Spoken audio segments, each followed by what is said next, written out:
All right, so here I am in my she shed, and I wanted to heat it up. So I heated these rocks up in the fire, and I've been rotating them, and they're pretty warm. They're putting off a lot of heat. These are about an hour, and they're hot to the touch.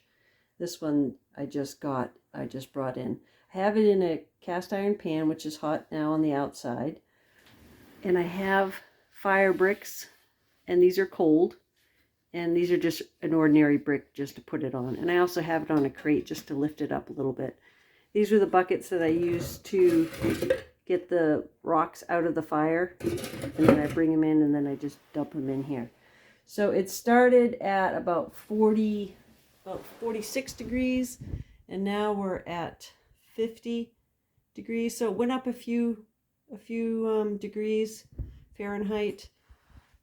It's warmer in here than it is outside, and I will find out how long this keeps putting out some heat, and I'll update you.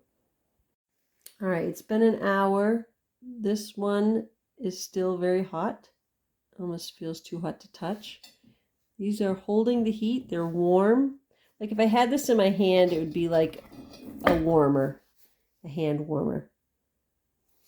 This one's too hot to touch. That was the last one I put in. This is medium. This is too hot for me to touch.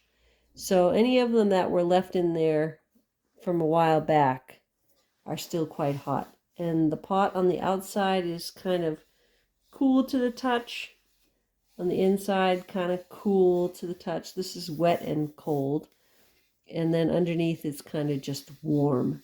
So the rocks themselves, that one's hot still, are still putting off some heat. It's comfortable in here. I don't think this went up at all. It stayed the same. Wondering if this is even working. But I think it's a solution.